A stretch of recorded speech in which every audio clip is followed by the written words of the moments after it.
Donc, vous avez un bateau qui est ici présent, qui doit se déplacer sur la mer, une rivière, enfin ce que vous voulez à partir du moment où il y a de l'eau.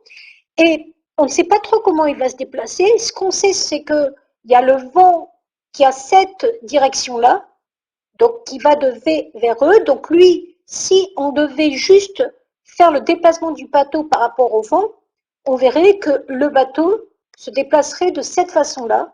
Il se déplacerait en suivant la flèche du vent. Donc si le bateau se déplaçait en suivant la flèche du vent, en gros, il se déplacerait à peu près comme ça. Est-ce que vous êtes tous d'accord que s'il n'y avait que le vent, le bateau se déplacerait en suivant la flèche verte? Est-ce que vous êtes d'accord? Ok. S'il n'y avait que le courant, qu'est-ce qui se passe si on n'a que le courant? On se rend compte que le bateau, s'il n'y avait que le courant, se déplacerait en suivant la deuxième flèche que je vais mettre dans une autre couleur pour que vous voyez qu'il y a quand même une différence. Ça sera un peu plus facile.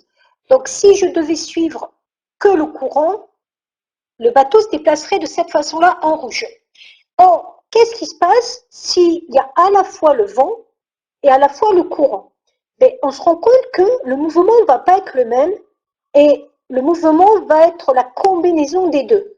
Et on va se rendre compte qu'en vrai, alors oui, ça va à peu près passer au milieu, comme si c'était la diagonale d'un parallélogramme. Et de quelle façon exactement?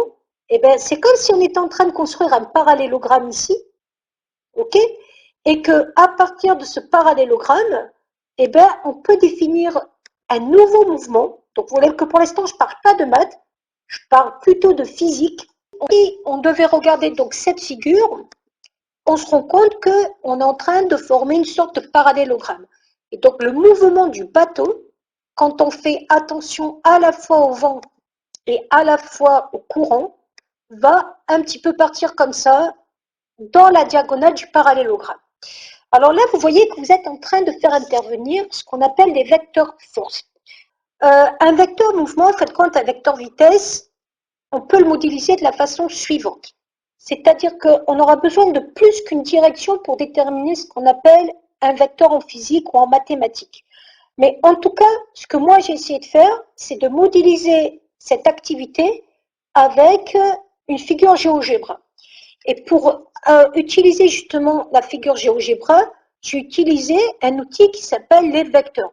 Et on voit donc qu'en utilisant cet outil qui s'appelle les vecteurs, j'arrive à dire que le bateau, en vrai, va se déplacer comme s'il partait du point G et qu'il allait au point G'. Donc, est-ce que vous pouvez me dire qu'est-ce que vous avez appris en troisième sur des transformations de plans où il y aurait comme ça des mouvements qui permettraient de se déplacer en glissant sur une figure? Est-ce que ça vous fait penser à quelque chose? Oui, ça fait penser aux translations. Donc, en gros, ce qu'on est en train de faire là, ce sont des translations. Donc, les translations, je vous rappelle le procédé, hein, c'est vous glissez suivant un mouvement rectiligne et vous partez d'une figure, vous arrivez à une autre figure. D'accord? Donc ça, tout le monde se rappelle un petit peu le procédé des translations au collège? Alors, en gros, une translation, qu'est-ce que c'est? Une translation, c'est toujours défini par un mouvement qui va être fixe. Donc, par exemple, mon mouvement qui va être fixe, c'est ce mouvement-là. Donc, en gros, quand on a un vecteur et un mouvement, puisque vous allez étudier ce qu'on appelle la cinématique en seconde, en physique, ça veut dire que généralement, on part d'un point. Donc, par exemple, le point de départ, on dit que c'est le point O. Et on va arriver à un point d'arrivée après avoir fait un mouvement. Donc, par exemple, le point d'arrivée, je vais l'appeler O'. Et à partir de là, on peut voir que ce mouvement a des particularités. Donc, dans le mouvement que j'ai fait, quelle est la particularité du mouvement que j'ai fait? Quelle est la particularité de ce mouvement par rapport à un mouvement qui ressemblerait, par exemple, à un mouvement qui ferait ça, par exemple? Hop, ça c'est un mouvement, ça c'en est un autre, ça c'en est un autre. Moi, ce que j'ai fait avec... oh, alors, voilà, c'est un mouvement, entre guillemets, qui est droit. En physique, ça s'appelle un mouvement rectiligne. Donc ça, en cinématique, la cinématique, c'est l'étude des mouvements. On dit que c'est un mouvement rectiligne. D'accord? Alors, rectiligne, ça porte bien son nom. Ça veut dire que ça respecte une ligne droite. D'accord? Et donc, quand on va parler de translation, on aura toujours ce type de mouvement. Imaginons que vous preniez une figure, n'importe laquelle, donc par exemple celle-ci. OK? Et cette figure, je veux qu'elle suive le même mouvement que le mouvement qui va de O à O'. Mais qu'est-ce que je vais faire? Je vais reproduire ce mouvement-là. Donc normalement, je peux le dupliquer si je ne me trompe pas, j'espère. Donc je peux dupliquer ce mouvement-là. Et ce mouvement, je vais le faire partir de ma figure pour que ça marche. Donc, j'essaie juste de voir si je peux le déplacer. J'ai l'impression que je ne peux pas vraiment le déplacer. Normalement, je devrais pouvoir le déplacer, ce que j'essaie de faire. Alors, retourner, donc non. Ah là là, comment on dit? Ah voilà, donc vous voyez ce mouvement, je peux faire en sorte que l'objet que je viens de construire suive le même mouvement. Donc si l'objet que je viens de construire suit le même mouvement, je vais donc dupliquer l'objet et cet objet va aller où? Pile à l'endroit qui est arrivé au niveau de la fin du coin que vous avez en haut à gauche. Et concrètement, si vous regardez bien, c'est que tous les coins vont avoir exactement le même type de mouvement. C'est-à-dire de ce coin-là à ce coin-là, je vais avoir le même mouvement, de ce coin-là à ce coin-là, le même mouvement, et de ce coin-là à ce coin-là, le même mouvement. Pas de souci, Lys, bonjour. Et donc là, ce que je viens de faire, c'est ce qu'on appelle une translation. Alors, en mathématiques, la translation, elle dépend de quoi? Ou même en physique. Elle dépend de quoi la translation en mathématiques et en physique? Est-ce que la translation, j'ai besoin de quelque chose au départ, et j'ai besoin de quoi au départ pour pouvoir faire ce mouvement qui est un mouvement de glissement? J'ai besoin de points. Alors, même plus que de points, j'ai besoin au départ d'un mouvement de base. Et ici, mon mouvement de base, c'est le mouvement qui allait de O à O'. Alors, vous comprenez bien qu'en mathématiques, je ne vais pas dire j'ai besoin d'un mouvement de base et ce mouvement, ça va de O à O'. C'est trop long à écrire. Donc, nous, on va définir un nouvel objet. C'est que cette translation, on va dire que c'est une translation de vecteurs. Et le vecteur, comment on va le désigner? D'une façon assez simple. On va l'appeler avec le mouvement. Mais pour avoir cette notion de mouvement, on va dire qu'on va mettre une flèche qui permet de dire que je fais un mouvement. Donc ça, c'est typique. Le nouveau chapitre qu'on est en train de faire, c'est ça qu'on va essayer de mettre en place. Donc vous avez bien compris que quand je parlais de translation de vecteur O au prime, ça veut dire que je vais faire le même mouvement qui part de O vers O prime en partant de tous les points. Concrètement, si vous avez compris, si je prends une autre forme, je vais en prendre une n'importe laquelle. Donc là, j'avais pris un rectangle. On va prendre un... J'essaye de voir quelle forme on a. Même, on peut prendre, tiens, on peut s'amuser à dire, je prends une petite figure. Là, j'ai vu qu'on avait des petites figures amusantes. Je vais prendre un petit sourire, par exemple, ici. Donc là, je me fais un petit sourire et je voudrais avoir l'image de ce petit sourire par la translation de vecteur O'. Donc, on va faire exactement pareil. On va reprendre le mouvement, d'accord, qui permet de passer de O à O'. Et quand j'ai fait ce mouvement, j'ai plus qu'à reproduire ma petite figure et là, j'ai ma translation. Donc ça, c'est vraiment quelque chose qui va être la base de mon cours. C'est ces glissements qui vont suivre des lignes droites. C'est la particularité des translations, c'est qu'on ne s'amuse pas à tourner, on ne s'amuse pas à faire des translations, enfin des rotations ou des symétries. On va toujours tout droit, suivant une direction. Qu'est-ce que vous pouvez dire sur les deux quadrilatères que j'ai dessinés, l'un en rouge et l'autre en jaune? En vrai, ce qu'on peut remarquer, c'est que les deux quadrilatères qu'on vient de construire, ces deux quadrilatères, c'était avant tout des parallélogrammes. Donc ça, c'est très important. Ce sont des parallélogrammes. On a défini ce qu'on appelle un vecteur. Je vous ai dit, quand on fait une translation, en vrai, c'est comme si on faisait une translation de vecteurs donnés qui suit le mouvement du vecteur donné. Et on se rend compte que les deux vecteurs que je viens de construire, si je regarde bien, les deux vecteurs que je viens de construire, ils sont égaux si vous regardez bien. Alors, comment on voit qu'ils sont égaux ces deux vecteurs? Pourquoi je sais que le vecteur U et le vecteur V, sont des vecteurs égaux. Alors, il y a Lounès qui a répondu, parce que je pense qu'elle a vu le cours avant, mais ceux qui n'ont pas vu le cours, qui peut me dire à vue d'œil avec vos mots à vous, pourquoi d'après vous, ces deux vecteurs sont égaux? Alors, déjà, on peut se rendre compte que, oui, ils ont le même sens. Ça, il n'y a pas de souci, ça se voit. Ok, qu'est-ce que vous pouvez remarquer aussi? Ils ont la même distance. Alors, pour l'instant, je vais utiliser ton vocabulaire, Maïli, d'accord? Donc, ils ont la même distance. Alors, je vais le mettre entre guillemets, parce que pour l'instant, on ne sait pas ce que c'est une distance, mais en tout cas, c'est la notion, Maïli, c'est vraiment ça. Il y a une sorte de distance qui est la même, il y a le sens, et ils ont ce qu'on appelle la même direction. Alors, est-ce que quelqu'un peut me dire la différence, d'après vous, entre la direction et le sens? En français, le mot direction veut dire le sens, on est tous d'accord sur ça. Le mot direction, en mathématiques, ne veut pas dire le sens. Donc, je reprends mon tableau blanc que j'avais utilisé, d'accord? On va reprendre le tableau blanc, qui j'espère va se mettre. Voilà. Donc, je reprends mon tableau blanc et je vais vous parler de ce qui se passe sur une ligne de chemin de fer. Donc, quand vous avez un train qui circule sur une ligne de chemin de fer, quelle est la première chose que vous avez besoin? J'ai besoin de rails.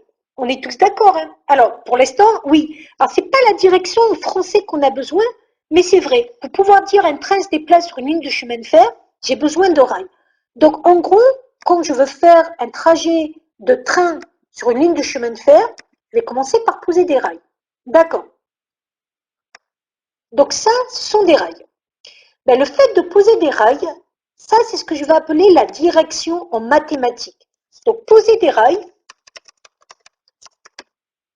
c'est comme si on parlait de direction. D'accord? Alors, vous allez me dire, oui, mais la direction en mathématiques, en français, ça ne veut pas dire ça. La direction, ça veut dire, c'est un sens qui va du haut vers la droite, du gauche vers la droite, etc. Mais en mathématiques, la direction, c'est la ligne. Donc, la direction, c'est la ligne que forment ces rails. Ça, c'est la direction.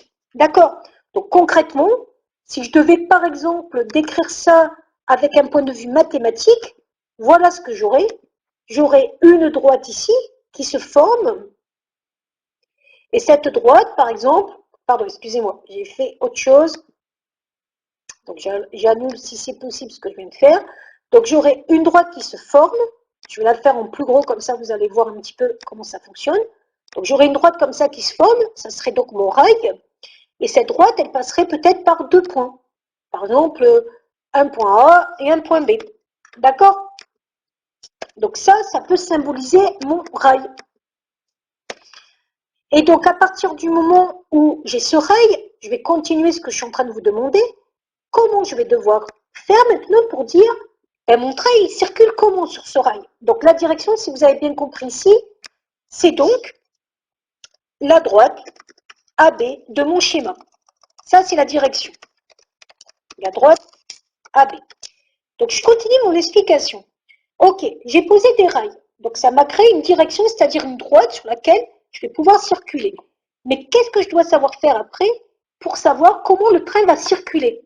Pour savoir comment on circule sur ce rail, je vais avoir besoin de ce qu'on appelle un sens. Donc, je choisis un sens maintenant de circulation. Donc là, par contre, le sens de circulation, ça va porter le même nom en mathématiques. En mathématiques, ce qu'on va appeler le sens du vecteur. D'accord? Donc, par exemple, le sens du vecteur, ça va être du point A au point B. Le sens du vecteur, excusez-moi, je suis en train de tout effacer. Donc, le sens du vecteur, donc ça va être du point A, par exemple, au point B. Mais j'aurais pu prendre quoi comme sens aussi? Eh oui, j'aurais pu prendre en vrai le sens contraire si j'avais voulu. J'aurais pu prendre le sens du point B vers le point A. Et d'après vous, il y a combien de sens possibles? Eh oui, il n'y en aura que deux sens possibles. Sens dans un sens, soit un sens dans l'autre sens. Donc automatiquement, là je vois que quand j'ai défini le sens, c'est déjà une bonne chose. Mais est-ce que ça suffit pour savoir? Et qu'est-ce qui me manque? Alors, qu'est-ce qui me manque? Je vais vous le faire avec des mouvements pour que vous compreniez.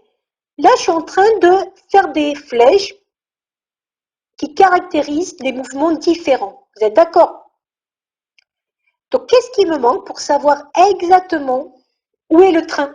Donc, quand j'ai posé des rails, donc j'ai fixé une ligne droite. Sur cette ligne droite, j'ai choisi un sens de circulation, par exemple de A vers B. Puis, après avoir choisi ce sens de circulation, j'ai commencé à dire, moi, je vais me déplacer de telle distance. D'accord? Donc, après, je choisis une distance de déplacement. Et en général, quand j'utilise cette image, les élèves comprennent bien qu'est-ce que c'est qu'une translation. Donc la distance de ce déplacement ici, c'est la distance AB. Donc en gros, j'ai besoin de combien de caractéristiques pour traduire un mouvement qui est une translation? Qui c'est qui peut me dire? J'ai besoin de combien? Donc j'en ai besoin de 3. D'accord? Donc pour traduire une translation,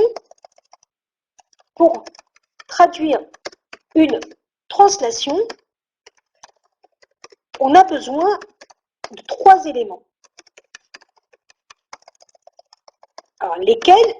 3 éléments. Alors, qui peut me dire les 3 éléments dont on a besoin pour entièrement caractériser un mouvement de translation? Oui, alors j'ai besoin d'un mouvement qui donne la direction, c'est-à-dire la droite. J'ai besoin d'un mouvement qui donne le sens. Et j'ai besoin d'un mouvement qui donne la longueur du déplacement.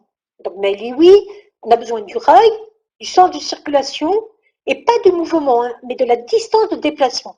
Donc ça, c'est sûr. Quand vous voulez caractériser une translation, vous allez avoir besoin de ces 3 données. Alors, vous comprenez qu'en mathématiques, je ne peux pas parler, oui, distance, voilà. Donc, en mathématiques, je ne peux pas parler de, imaginez que vous êtes dans un rail et que sur ce rail, vous vous déplaciez et de savoir de combien vous vous déplacez. Donc, il faut qu'on invente des nouveaux mots pour essayer de comprendre quand tu te déplaces sur le rail avec le train. Tu comprends bien que pour traduire exactement un déplacement qui est fixe, il faut bien qu'à un moment donné, tu dises, moi, je vais me déplacer de 50 mètres. C'est pas pareil de dire, je me déplace de 50 mètres et je me déplace de 100 mètres. Exemple, je te le fais avec le laser. Tu vois, là, j'ai fait 4 déplacements ici. J'ai fait 4 déplacements différents ici. Je fais un déplacement ici, un déplacement ici, un déplacement ici, un déplacement ici. Ces 4 déplacements ne sont pas les mêmes, tu es d'accord, Maxence? Et donc, pour définir un seul déplacement qui est unique, j'ai bien besoin de dire à un moment donné, ma longueur AB va faire tant. Comme ça, si je dis que ma longueur AB fait tant, je sais que je m'arrêterai quand j'aurai fait cette longueur AB. Donc, c'est pour ça qu'il me faut vraiment ces 3 données. Donc, on va essayer de traduire ça d'un point de vue mathématique. Alors, on va donc avoir besoin du premier élément qu'on a besoin, c'est ce qu'on appelle la direction. Ouais, c'est comme quand il y a section d'assaut qui chante, c'est ma direction. Vous y pensez. Bon, j'espère que ça vous fait sourire et que ça coupe pas. Là, vous devriez répondre dans le chat AA ou LOL ou tout ce que vous voulez, MDR. C'est bien. Donc, la direction, c'est donc la droite. Ça, c'est ce qu'on sait. La droite, par exemple, la droite AB.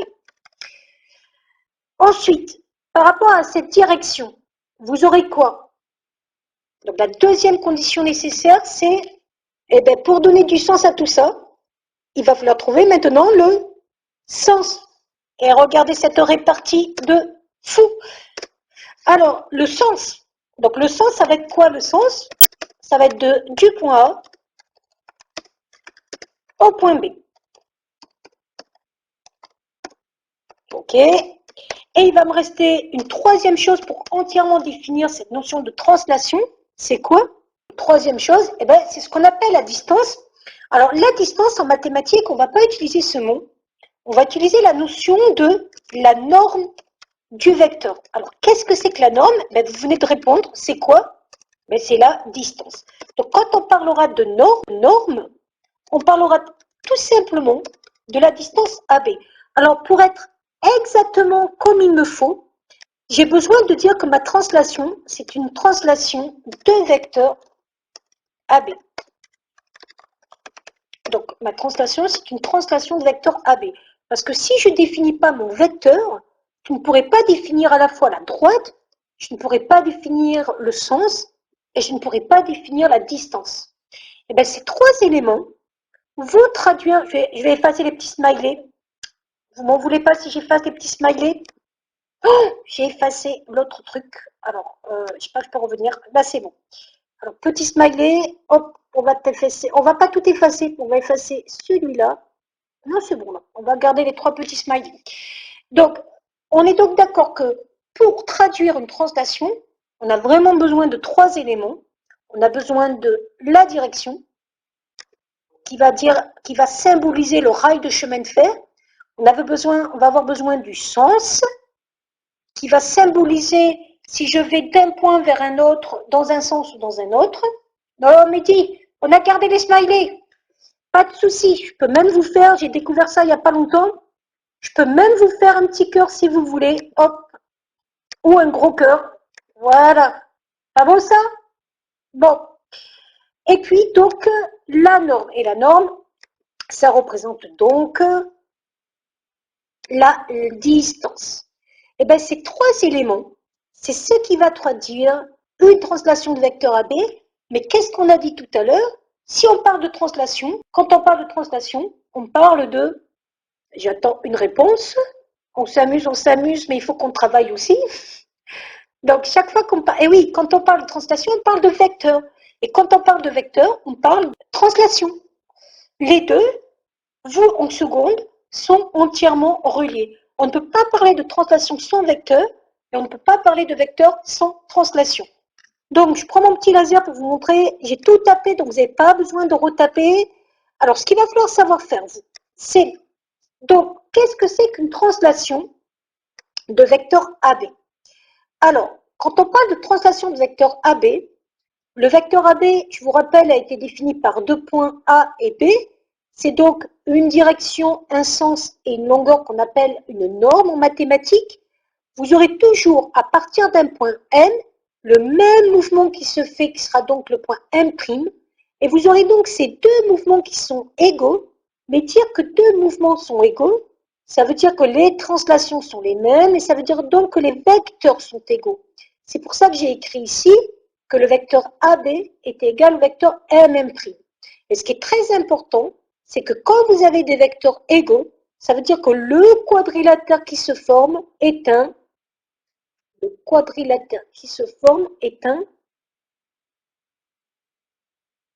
parallélogramme.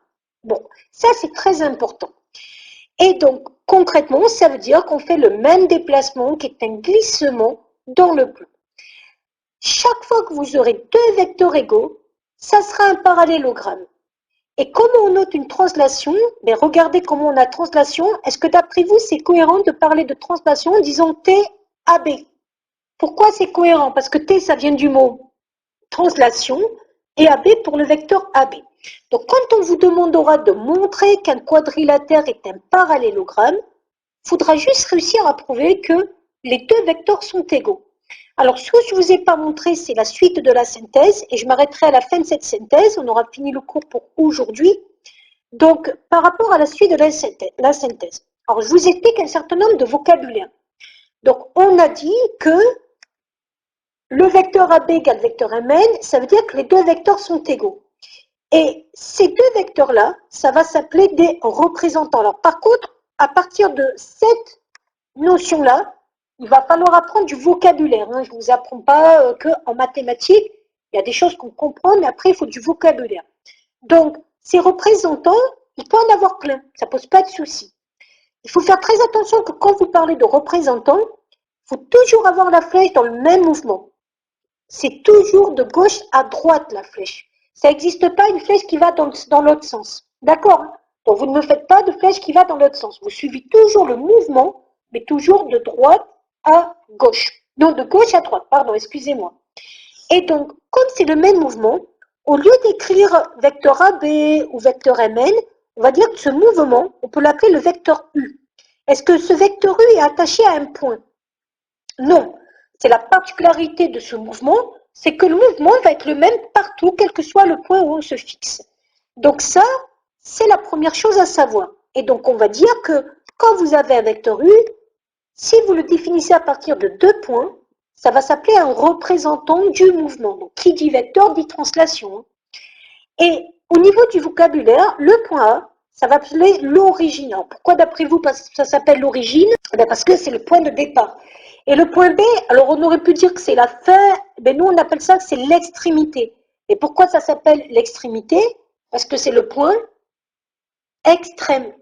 Origine, le point de départ, extrémité, le point extrême, c'est-à-dire le point final. Et donc vous allez vite vous rendre compte que au niveau des vecteurs, il y en a qui vont être de sens opposé. Est-ce qu'on est tous d'accord que si on prend le vecteur AB, il va de quel point à quel point le vecteur AB? De A vers B. Si vous prenez le vecteur BA, BA lui va de quel point à quel point? De B vers A. Donc vous voyez que ces deux vecteurs, c'est pratiquement les mêmes, il n'y a que le sens qui a changé. Et bien quand des vecteurs sont les mêmes, mais il n'y a que le sens qui change, on dit que ce sont des vecteurs opposés. Et les vecteurs opposés ont cette particularité d'avoir un sens contraire. Et s'il y a un sens contraire, c'est qu'il y en a un qui est égal à moins l'autre. Je vous rappelle que l'opposé en mathématiques, ça s'appelle moins. Et quand le mouvement est nul, c'est-à-dire que vous allez de A vers A, de B vers B ou de C vers C, un mouvement qui est nul, ça s'appelle tout simplement un vecteur nul. Donc vecteur nul, ça veut dire mouvement nul. Donc je vais m'arrêter là.